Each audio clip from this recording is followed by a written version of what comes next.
Nyíregyházától egészen Szombathelyig 8000 embernek segítünk, függetlenül attól, hogy milyen felekezethez tartozik, honnan jött és ki jön.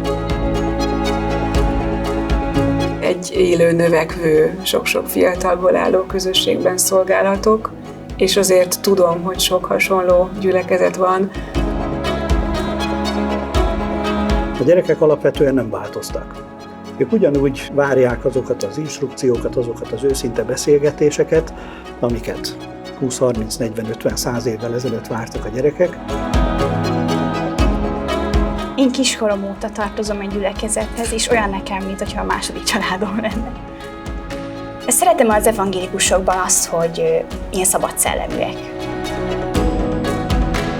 Ha csak a múltba menekülnénk, és még olyan értékes dolgokat akarnánk megőrizni, akkor nem tudnánk eléggé nyitni a világ felé. Ha viszont csak a világias voltunkat és a modernitást képviselnénk, akkor lehet, hogy elveszítenénk a gyökereinket.